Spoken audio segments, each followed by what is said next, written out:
You've come to the right place if you're looking to create, launch, and scale a high-value online training program. I'm your guide, Chris Badgett. I'm the co-founder of LifterLMS, the most powerful learning management system for WordPress. Stay to the end. I've got something special for you. Enjoy the show. Hello and welcome back to another episode of LMS Cast. I'm joined by a special guest. His name is Chris Davis. He's from automationbridge.com. We're going to talk about some of my favorite topics, and I know Chris's as well. You've got two Chris's here who both love marketing. They both love marketing automation. They both love WordPress. Welcome to the show, Chris. Chris, thank you for having me. I have been looking forward to this since I put it on your calendar, man. And we actually got started before you hit record, like on accident. It's just I'm just so excited. Just started oozing out, man. Well, I'm a mission and vision guy like you are, and you know my life mission is my company mission, which is to lift up others through education. Yours is to make automation accessible. How do you do that? Yes. So Chris, this is a story of humility. Okay. Okay. And by that, I say, when you become an expert in your respective space. So for me, that's marketing automation. I've worked for Active Campaign. I've done marketing automation at a high level for other startups to help them raise millions in capital. You get used to what others would look at unbelievable and super duper becomes the norm to you, right? And if you're not careful, Chris, what you'll do is you'll go into the market with that mentality and you'll talk at people. Hey, this is what you should be doing. This is what you could be doing. And they'll love it because they're like, yes, I want to do that. How? Right? And then you leave them with this excitement, but they can't really do anything with it. And I realized that that's what I was doing. And when I say humility is because when I assess myself, there was a bit of pride in there to show people how much I know and show off automation. And I really had to say, you know what? Let me slow down and meet people where they're at. When I looked across the market, the digital marketing landscape, and then I looked at the email automation landscape, and then the marketing automation landscape, right? So real quick, digital marketing is the umbrella of all marketing online. Then you have email automation under that umbrella and marketing automation under that umbrella too. And I looked at those respective spaces and I saw that the industry is really just now, Chris, getting comfortable with the idea of email marketing and automation. And I'll prove it. Here's why, because you now see platforms like MailChimp, that is a email marketing platform, offer automation, right? Finally. But they, right? right? Finally. Yeah. And their version of it is the automation of email sending. They're not giving you, now you take that, we've got email automation, and you go to marketing automation with platforms like Active Campaign, where they do everything that MailChimp does, but they empower you with a much more robust automation experience and much more capabilities, right? So I look at that and from all my time working at Active Campaign, seeing how confused the users were. I thought Active Campaign was fairly simple software, honestly, but I come from Infusionsoft days where things were super complicated. So context there. And if you're confused on this platform that should be easy and people still aren't emailing effectively, but the email marketing platforms are telling you to not just email, automate, but they don't want you to fully automate because they know that'd be too confusing. It hit me and said, well, wait a minute, I'm too far.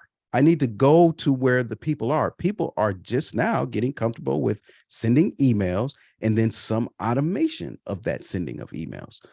So that's where the entire mission of making automation accessible is, that I said to myself, we're going to be a company that no matter how much we know, we are going to meet the industry. We're going to meet our audience where they're at and equip them with what they need immediately, right? Now, the benefit is the immediate equipping will scale. That's the bonus, right? That's where I get to use my superpower, Chris. right? And know, okay, I've seen scale. So what I'm recommending today will probably work, not just today, but tomorrow and the tomorrow after that. But I've got to make it accessible. So that's one part, right? Is meeting them where they're at and equipping them with the right technologies. The second part is aligned with your mission, and that's education. I have a voice that I'm working on amplifying, by the way, but it is a voice of agnostic reasoning. I'm in nobody's pocket, particularly in terms of software, but I have to do better partnering with softwares like yourself to give you all that amplified voice so that people understand what's available to them. That's the second part of making it accessible. So that's where it came from. That's what it means. And that's what we're committed to, man. That's awesome. I love that. And I resonate with the story where you're an early adopter. Like I remember when Lead Pages first launched, and I was early in the Infusionsoft community as well. And when you're an early adopter, all of a sudden one day you end up with all these fancy terms, and you're in this room with just a small group of people that are talking about automated funnels and this and that, and then, but like the market's out there, and they haven't even heard about it yet. That's So. it. That's a really cool insight you had, and my hat's off to you as the early adopter and an innovator. But you're right, the big opportunity is the rest of the curve, the majority of people and business owners and stuff out there. Absolutely. Can you you touched on it a little bit, but can you expand on what you were saying? There's email marketing and then marketing automation. How are those different? Like specifically the marketing automation piece. Yeah. And this is, I love talking about this because part of my mission with education, and I just released a podcast about it, is what happens is when people are confused, they conflate. Okay. So when I don't know what's the difference between email marketing, email automation, marketing automation, I conflate it to one word: automation. Okay. Now I can throw this blanket word out there, and hopefully it covers everything. I'm just going to automate my business. Right? That's it. Yeah. Right. But what part? Are we talking about? There's many parts of your business. So a big portion of what I do is breaking down and compartmentalizing what these things mean. So this is one of my favorite ones. So we'll start with email marketing. Email marketing is the process of using email to market your products, right? So we know that as building a list, a database of people that we can send emails to, and this is where email blasts come from and things of that nature. Automation at that level is essentially an autoresponder. Somebody opts in and they get a series of emails. We call them drip campaigns now and all of this, but it's an autoresponder. It's nothing new. Marketers took it from like Outlook, out of office responders, right? Said, hey, what if we added more emails to that and put it in a software? We've got a whole new software, right? So that's email marketing beginning and end as we have known it to be. It's expanded a bit now where you have some tagging. They may allow you to collect more custom fields, but usually it's focused on getting an email address and sending emails to that email address, right? Then you say, okay, we've migrated from that. So that would be like our MailChimps, Aweber, historically, Aweber, iContacts, vertical response, things like that, constant contact. If you look back 3-4 years ago, that's exactly what they were. Now, I don't see too many people playing in the email marketing space, Chris. All of these platforms have really migrated to the email automation space. And what that means is they're realizing we need to give people more than just sending emails. And the first two platforms that I saw do this a few years ago was GetResponse. GetResponse was the first one that went from email marketing to email automation. Now they're trying to do marketing automation, and ConvertKit. Mm-hmm. Those were the two that came out the gate and was just like, hey, look. And then shortly thereafter, that Drip came on the scene with email automation. And what they did was they expanded a bit of the information that you could capture and what you could do, the automation that you can do with it. So now I'm not limited to just maybe a autoresponder series, perhaps I can have some dynamic on and off, like send people between automation series. If they finish one, send them to another one, right? If they've already done this one, don't send it again. I've got more capabilities, Right. automation in a sense, right? However, I'm still limited to the management of the contacts that I'm capturing.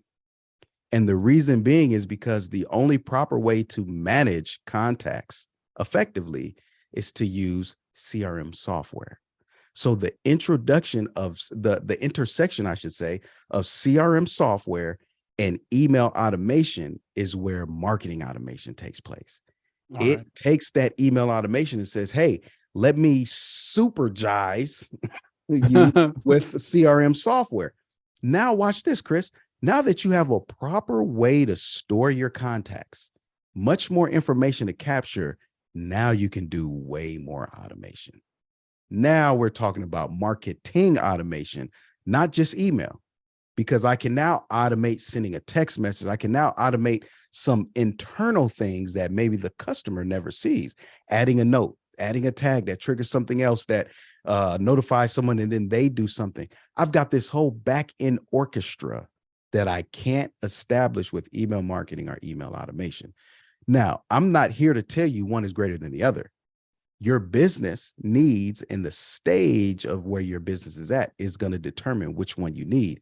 My space is the marketing automation space. You mentioned your podcast. It's called the All Systems Go podcast. So if you're listening to this, go load up some episodes of that. What Yes. what I kind of have a brain like yours where when I look at a business, I can start seeing the gears and like, what am I going to automate? What am I not going to automate? Like, what's Yeah. this machine I want to try to build? And Yeah.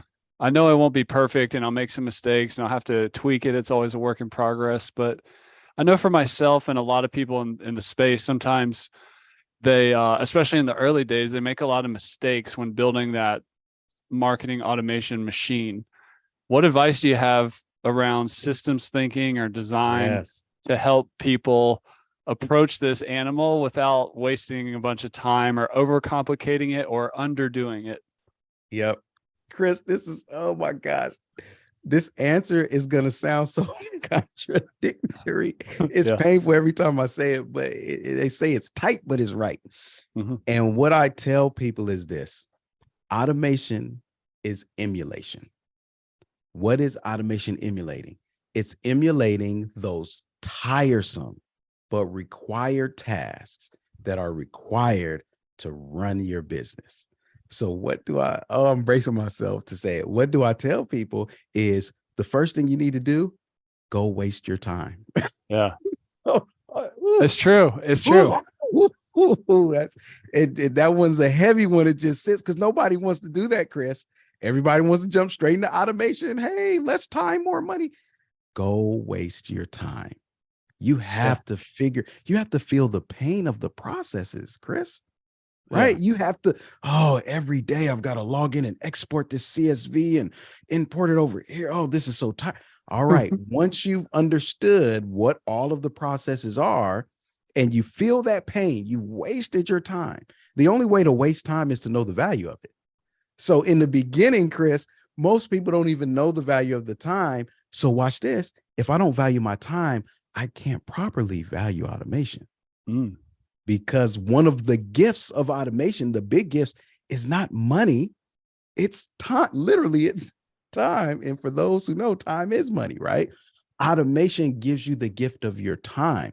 But if you don't value your time, you then have a cheapened respect and honor for automation. So you'll go and buy the latest AppSumo technology. You'll go and just do what the cheapest marketing product says do and the best sales funnel that you can buy for $30 off Theme Forest or something like that, right? You have no respect for your time. So if you don't respect your time, you can't respect automation that's going to give you more of the thing you don't respect, right? So go waste your time. And by wasting it, you'll find value in it and say, you know what? I can't afford to do this anymore. I can't keep operating like this, but I need to get this done. Now it's time to have a conversation. Now it's time to think about automating some stuff. I love that. I talk to a lot of course creators and coaches, and I often give the advice of to new ones, especially without an audience or they're just getting started, to put their phone number, their real cell phone number on the website and, you know, and let people call you. Yep. And, Ooh. and even on Lifter LMS, you can get these services to run it through a 1-800 number. But we had a number on our site like for so long that rang my cell phone directly.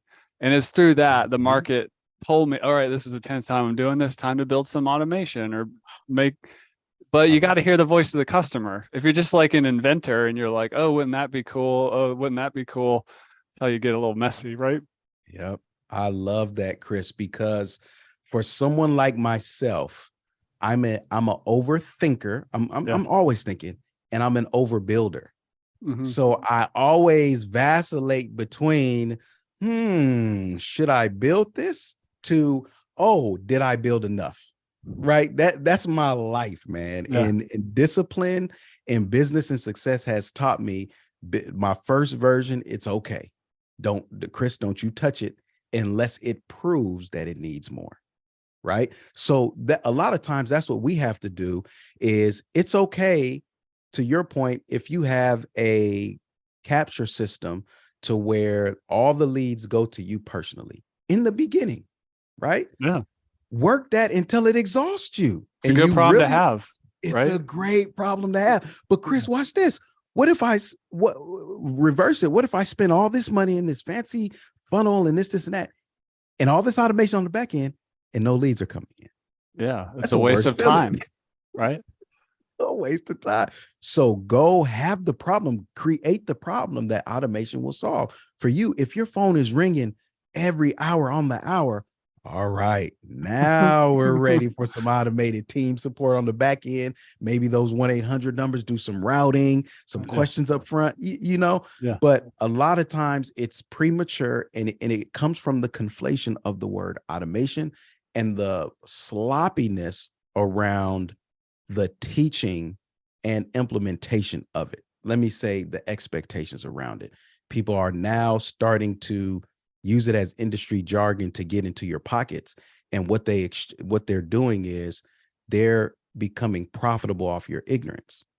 And that's just not right. So what we can do is remove the ignorance. It's going to hurt the profit of those who were making money off of your ignorance, but it's going to put you in a position to where you can properly grow your business through the use of applying technology to your processes that are necessary in producing a profit to truly get the full experience of automation.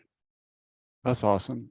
I want to ask a more detailed question. I was on your website and I was checking out the automation checklist, which is Yeah. something we call like a lead magnet. Somebody enters their email and they get the checklist. It's a PDF. But so if you're a course creator and you're doing this kind of top of the funnel lead magnet thing, uh, and they get the checklist, how long should a nurture sequence go? I get asked this question a lot, and I'm an overbuilder. I'll put a year's worth of emails in there. Uh, Yeah. Yeah. but I guess more broadly, when it comes to a nurture campaign, Yep. how long should it go, and how should we think about it like strategically? Yeah. So brace yourselves again for this one.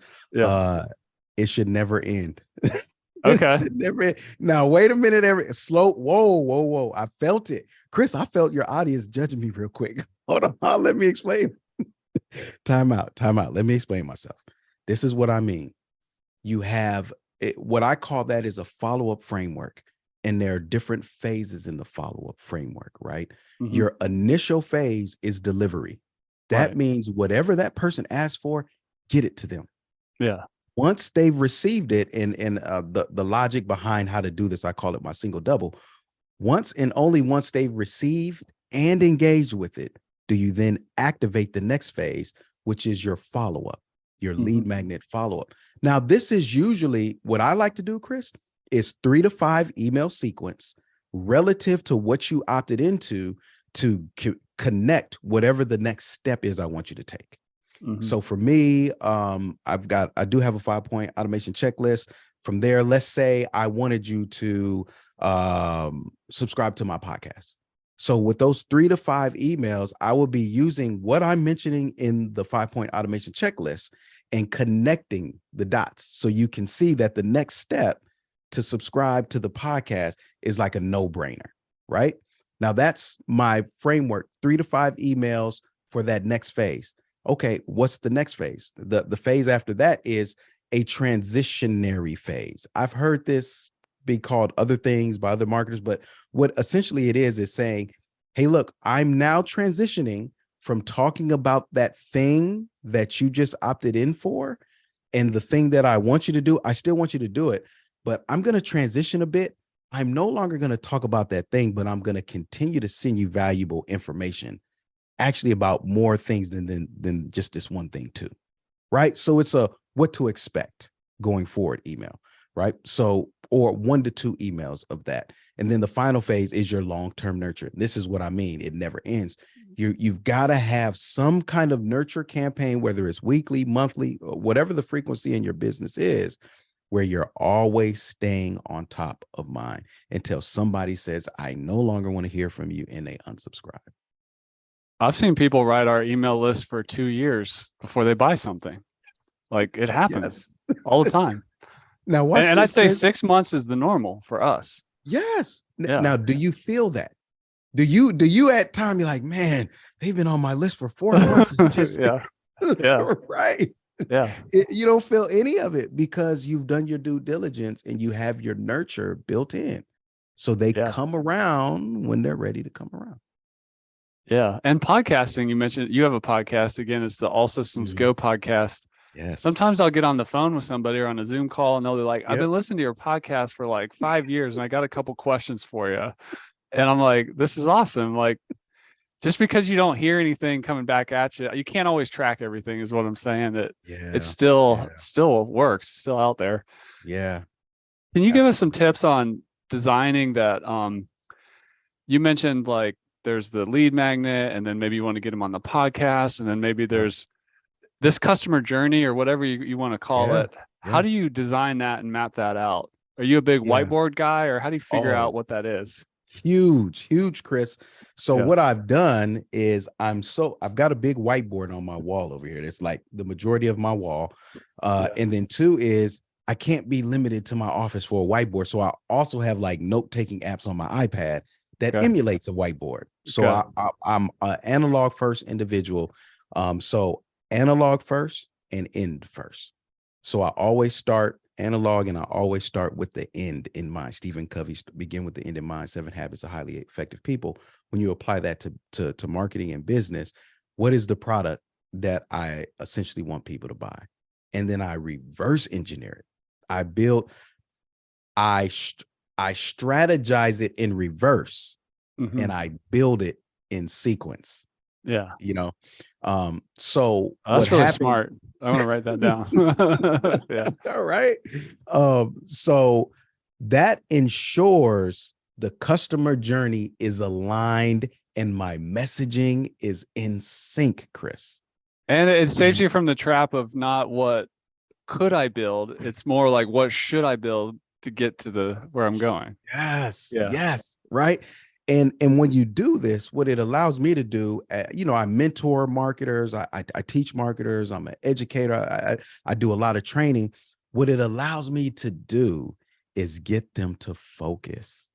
Once we identify this is the target, okay, you said you wanted to sell your book. That alone lets me now know what the customer journey should entail.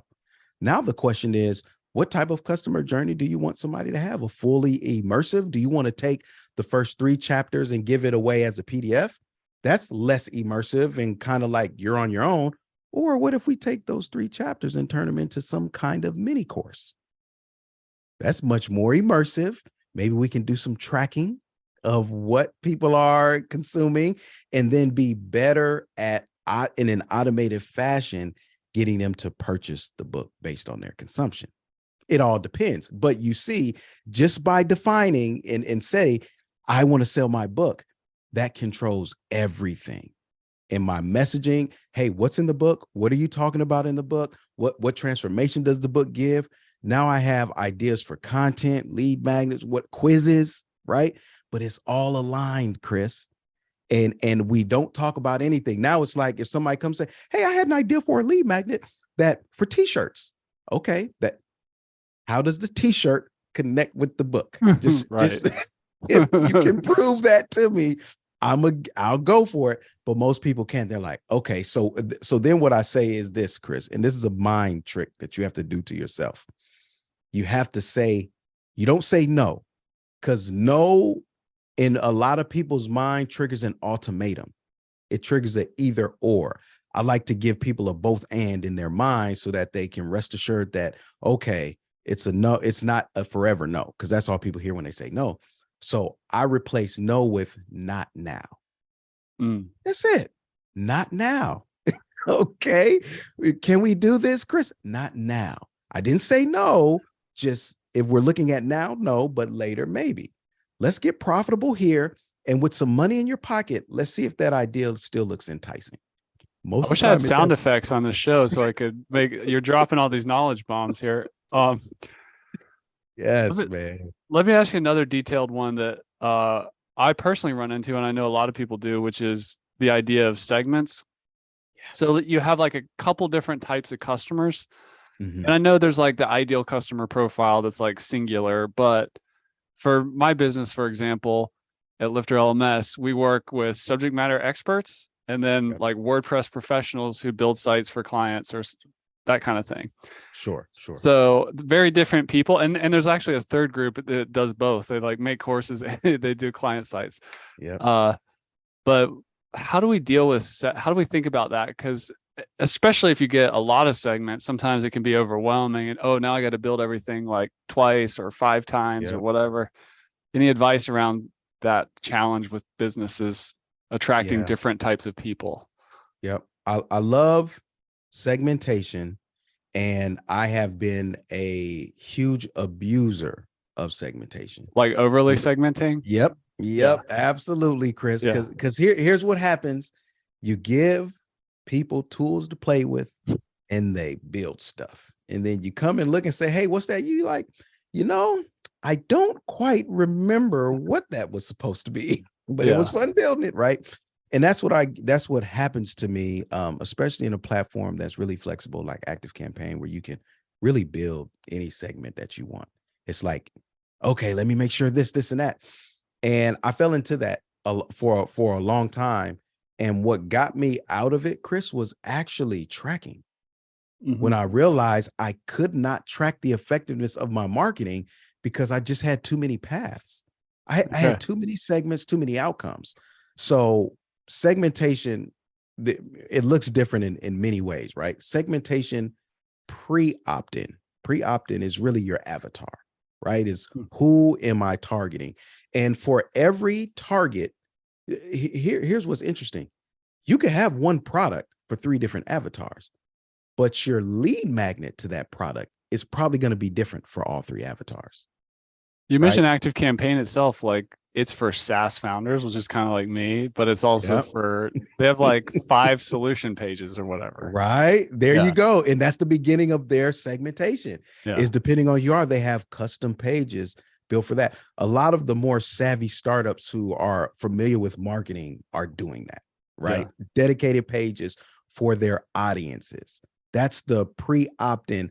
That's what segmentation looks like. So it could be the same product, but you're just going to position it differently, right? For one audience, like you said, you have the builders.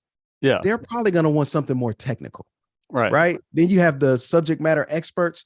They just need to know that this is the tool that they can trust with their expertise. Right. That's a different approach. And then you got the bothers. Like I'm a subject power matter, users. right? And they're probably leaning more towards like an agency model where they're an influencer and then they have a done for you service on the back end. So then they're looking for how can I use this software to really scale my agency. So that's different language, Chris. Same product, right? So pre-opt-in, you have to understand, what those avatars are. Now, once they opt in, they are a known segment. They're no longer an avatar. They're you name that segment something, and based on where they opt in, They are a segment and they go through the framework as I mentioned. But here's the thing, Chris. Here's the thing. Once they don't take action, they're no longer I would recommend you no longer market to them as the initial segment that they came into, because that didn't work for whatever reason. So they're Not going just into that. the long-term general nurture. Yes. Yeah. Right. Yeah. But look what we have, Chris.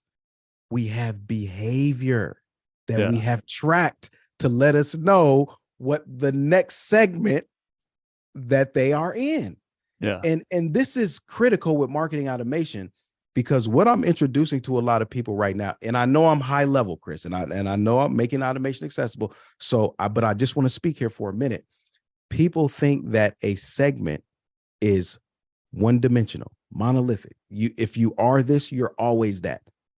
No, no, they are not. So when you draft your journey, you have to do such that you know what segments they can fall into. If their initial segment does not convert, where have you heard the term initial segment? You don't hear it. We just say segment your audience. And once they're in there, we do it up here, Chris. They're in that segment. When are they not? When they opt out? No, they can still be out of that segment and still be on your list. They're in a whole nother segment. So again, I love it. Most of the when I say love it, segmentation, most of the advanced segmentation takes place in the long-term nurture, right? Because you've got, the more information you have, the better the position, the more effective you are with segmentation. And guess what, Chris? That's all pre-customer. People also forget you've got post-customer segments. Everybody has these two: one-time buyer, repeat buyer. Show me a business that doesn't. And if they don't have it, I'll show you a business that will be out of business shortly, right? So you have those two segments. And then within those, what are those subsegments there? The one-time buyer, okay, what's going on with them? Maybe we need to throw them back into the marketing nurture and figure out more information so we can get them back in to become a multi-buyer. If they are a repeat buyer, all right, now I need to look at the lifetime customer value. Maybe I'm segmenting based on that. You've got other criteria when you get to the customer side, but you're always segmenting, and you can see easily how it can get overwhelming. So let me bring it all the way down. Keep your segments as singular as possible, right? If you've got two audiences, you've got two segments, they come in, if they don't convert, then they go into your long-term nurture and just nurture them. Okay. Just send your emails. I like to send, even though you may have two segments, I like to send it to one segment, and I like to talk to one person in that segment. I have to give this away, Chris. I have to give this away. Okay. So I did this, Chris. I don't want to give it away too much because a person may actually be listening. So watch this. I saw in my list that there was a particular profession. Okay. I kept seeing, because I go to people's websites, I look at my list. I'm not one of those people that just look at the number. Oh, I'm at 5,000. Oh, I'm at 10,000. No, I go and look and say, hey, who's opting in, right? And I went and I saw a particular industry. And I said, you know what? I've got about 4 top industries for my business. It's e-commerce, web developers, VAs, and operation managers, and then marketers. Those are the primary 4 that come to me to learn marketing automation. I've got outliers, but those are the primary 4. So out of that 4, I saw one that was really picking up on trends. This is what I did, Chris. I intentionally wrote email copy and recorded an entire episode to the one person in one of those audiences. I had their website up. Everything that I was talking about was literally to them without saying the name of their business. I just wanted to see how it converted. Chris, it converted like immediately. I was like, whoa, that was fast, right? So what I'm saying is, even though you have, this is to make segmentation simple, everybody, you don't have to go and say, okay, I've got 4 segments, so I need 4 different messages. You can literally take the time. The good thing about great marketing and great messaging is it works on the people it's for, And the people it's not for become really good bystanders and fans of it. Like, oh, wow, that was really well written. I mean, I'm not going to buy, but wow, that really I like that email, right? It's a no lose situation. So to keep it simple, just pick one person in one of your segments and write to them. Right, I love that. record a podcast about them. You get what I'm saying? Like, don't make it specific where you say their name and their business, but talk about the industry, talk about the need, right? And from there, you'll start to see other opportunities to use segmentation based on data and based on how people are responding, you know? That's a big insight around keeping things simple. Like you don't need to have 4 different podcasts, but No, maybe please one don't. episode is for the marketers and another episode is for the other person. And it's just same for me. One's for the builders, one's for the experts, Yep. and so on. Yep. Keep it Yep. simple. Absolutely. And sometimes when you're in your zone, and you know it, when you're recording an episode and it's just firing. Actually, this podcast kind of feels like it, Chris. You got me at the right time. Yeah. Sometimes you could pepper that in. So what I like to do is if I'm talking to the digital marketer, Yeah. I'll say something like this. Hey, CEOs and founders, listen to how I'm talking to them. Yeah. I just include them. I'm still not talking to them though. Yeah. Chris, this is for the digital marketer. Hey, digital marketer, do this and that. Hey, founders, did you hear what I said? So because I'm telling them to do it, now that's what you need to look for in your next digital marketer. So there's ways that you can even tie it in once you get good, right? Don't try to do all these things out the gate.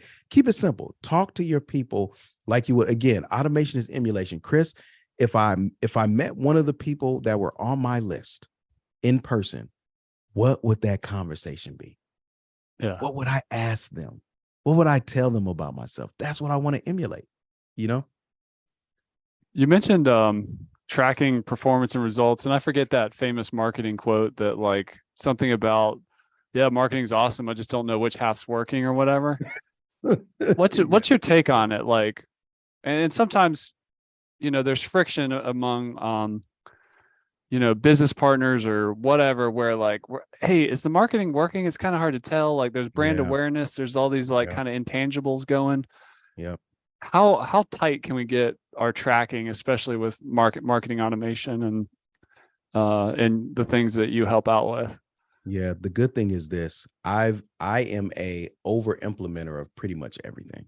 Okay. So just like I've over implemented on segments before, I've overdone analytics to where I tracked everything, had a data layer in Google Analytics to push anonymous data down and then tie the cookie to a known user. And initially it sounds like heaven. Oh my gosh, I would love that insight. But truth be told, Chris, if we're just going to be honest, most people not only don't know what to do with that level of insight. Yeah. The other side is they don't even need that deep of level of insight. So what I found is that there's just some key indicators that people really need to measure for business success. And I am a huge fan of source attribution, Chris. Huge fan. If there's anything that I do, I make sure every form that I've created has hidden fields for sources. By default, I just do UTMs for everything because you can train anybody off of Fiverr or any freelance website of how to put UTMs on a URL and it'll automatically capture. But I also use some other means. I'll just say that. I don't want to get too technical, but essentially, so you try hard to track the source. The source. I want the source for everything. So, and it gets technical how to do that, like redirects and auto populating hidden fields, things like that. Just know it's possible, everyone. But if I'm looking at my leads this month, Chris, let's say I've been on 5 podcasts. Okay. And every podcast I offered the same thing, which by the way, I do. And at the end of the month, I see I have 100 leads, 100 leads. And I look and see, whoa, 80 of those leads came from podcast 1. 20 were amongst podcasts 2 through 5. Yeah. And I had an idea to partner with a particular person, software, whatever. I now at least know where to start. Yeah. Right? Like this was a great source. If they would have me back on the podcast, it's an automatic yes. Right. That's one. That's what source attribution does. If you're posting online in various ways, various social media platforms, can I take my clothes off and be transparent, get naked? I just looked at my analytics for social media, and Mm-hmm. my social traction was not what I thought it was. I'll just say it. And a lot of it was garbage. And I say, look, we're posting all these links on these platforms and getting 2 and 3 clicks. This is not working. Yeah. These are not good sources for us of leads, right? But then I saw Do my you webinar. let me ask you a question Mhm, there on social mhm. media. Do you take the time to create a trackable link, or are you more just looking Absolutely. at the Google Analytics like, oh, Yep. Facebook traffic or Nope. whatever? I Yeah. I create a trackable link. Now it is for those of you who are non-techie. Now Google Analytics is good enough to tell you where they came from, like LinkedIn and all of that. Is if you don't have it, but yeah, we've got an Airtable database that auto populates it, and then I've got some automation magic where it'll go through make and create the shortened URL. So my VA clicks a button, the shortened URL just pops up in the next field. And she's like, oh, okay. Oh, Copies awesome. it and paste that with the post. But yeah, I track everything because it allows me to just more granularity. But once I know the source, the next thing I'm doing is I want to track the performance of those leads per source. I'm about to mess everybody up, Chris. Watch this. Yeah, sticking with the podcast. 80 leads came from podcast A. Yeah. 20 were distributed out. Let's say podcast C, I had 8 leads come from. All right. Yeah. Now that could give me a false positive, Chris. It could give me a false positive. I've got to monitor what they do. Yeah. So the next thing that I want to do is look at my sales system and see how many of the people from that source showed up in my sales system. Right. Okay, that's it. So now once they show up over here, I can now say, okay, this was a good lead source, but was it a good sales source? Right. And then I may find that even though podcast C only had 8 people, it generated 5 sales, where podcast A that had 80 generated 3 sales. We've got some solid data here. Right. Although I only got 8 from podcast C, if podcast A and C reaches out to me, I might prioritize C because it gave me more customers. Right. Right. Yeah. So these are just 2 metrics, Chris.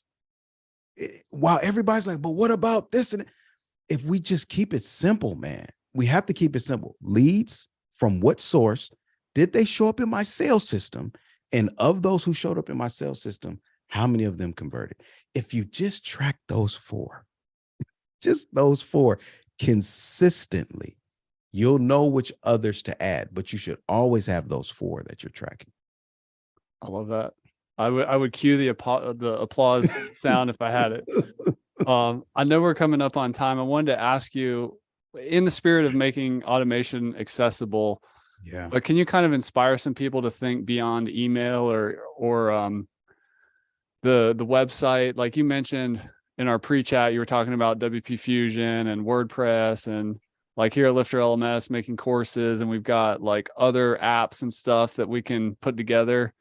Like what let's inspire the people of just some ideas for like a course creator or coach type person, or if you're building those type of websites for clients, if you want to add on some marketing automation services, like what can we do when we can actually go beyond individual apps or channels like email? Yes, Chris. And I see what I love did this there, by the question. way? I mentioned the builders and the experts. Right? Look at that immediate implementation, right? Yeah. Chris, oh, this question is so great because you are part of the solution. Yeah. The future, everyone, is online learning. It just is what it is. The online course industry. I wish I had a number, honestly. This is anecdotal from what I see in terms of the amount of features and amount of players that we have in the LMS space. Oh my, I mean, it's blowing up because everybody sees money in online learning and teaching. I would say this, when you have a course platform, I'm going to take Lifter for instance, okay? Lifter integrates with WordPress and you all have a freemium model. This means, are you listening to this, everybody? This means for whatever it costs for me to get a website hosting and domain, I can be in position to offer my expertise in the form of a course. Why would I do that, Chris? Because a online course creates a learning environment that is disarming, and it allows me to get to know my audience just as much as they're getting to know me. What do I mean by that? I can track performance. I can track progression. I can incentivize them to complete a lesson within a certain amount of time, and in an automated way, start a countdown timer. And if they've done it within that allotted time, give them a gift, right? There's so much more that you can do to create a personalized learning experience. And if you want to take your marketing beyond email, that is the way to go, right? That, like, all roads point to a more personalized marketing and education experience. You can't do it without an LMS. The best thing that I've done is add training to my business model and tracking. Perhaps this is another episode where we talk about the tracking capabilities of LifterLMS and a platform like WP Fusion, because Chris, this is not hyperbolic statements I'm making. This is real. We've never been in a time where combining the two has been more accessible and more effective. The effectiveness of being able to track what people are doing into my CRM system and be able to trigger internal stuff as well as messaging externally. I'm not doing it trying to get more money, Chris. Money is going to be a byproduct. What I want the transformation that I know my education is going to provide. And if I can use technology and tracking and software to make sure you complete and consume all of that content, I know you'll get the transformation. And then and only then is when I want to receive compensation for it. Right?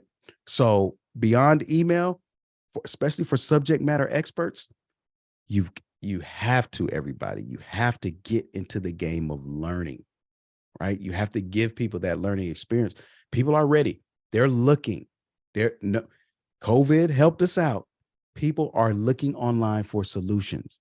YouTube is the best indicator, because everybody has taken video in some form and added it to their social platforms, because that's what people are looking for. They're looking to learn. Give it to them. Give people that.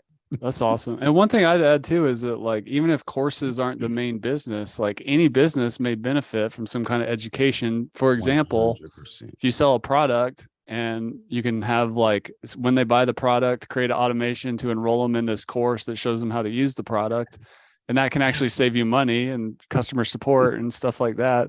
Yes. Education's everywhere. You can do education-based marketing. It can be in front of the sale. It can be the product. It can be after the sale. Yep. It's what makes us human.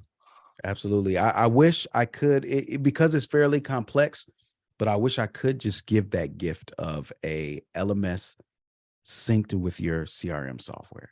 I really wish. No knock against like the Kajabis and Kartras and all that.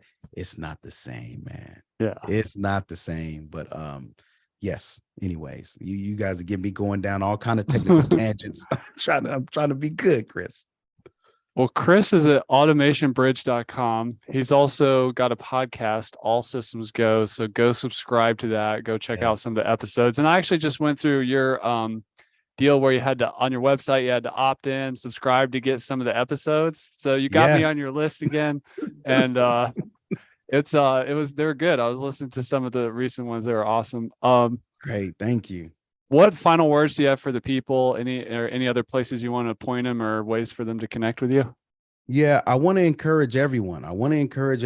That automation, let me be specific. Marketing automation can work for you. And there's a good chance if you're experiencing any kind of pain with your process, that's not a bad thing. That's a good thing. We need that pain. So what I would say is the best way to get started is just understanding how to build and nurture an email list. If we keep it that simple, Chris, I believe it will begin to open up doors for other areas of automation. But I like to just slowly walk people through that. And again, a word of encouragement is, don't be afraid of the pain that the processes produce that you have to do manually. Don't shy away from it. That is going to be the indicator of your success for automation when you implement it. So if anybody wants to get a starter course in email marketing and automation, I do have a link specific for you, Chris, as automationbridge.com/lifter. automationbridge.com/lifter. And that'll take you to a page where you can opt in and get the video series. It's like a mini course where you can learn about the framework that I mentioned with email marketing, and you'll be connected with me. If you want to continue and learn more and more, you can do that too. But I think that's the best way to encourage people to approach automation appropriately and equip them with a resource to allow them to do that as well. That's awesome. That's automationbridge.com. Chris, I could talk to you for hours. We'll have to do it again down the road. Absolutely, man. I learned a lot listening to you today, and I just love how you're making what you're doing accessible, because it's easy to go deep down the rabbit hole and get into the super advanced stuff. But what the people need and the business owners need out there is they need to get in the door. And like you said, just because you're an early adopter, there's still a lot of people that are just coming to this party, right? Yeah, so, you're right. You're right, Chris. Well, thanks for coming on the show, and we'll see you down the road. Yes, thank you for having me, Chris. Greatly appreciate it. And that's a wrap for this episode of LMS Cast. Did you enjoy that episode? Tell your friends and be sure to subscribe so you don't miss the next episode. And I've got a gift for you over at LifterLMS.com/gift. Go to LifterLMS.com/gift. Keep learning, keep taking action, and I'll see you in the next episode.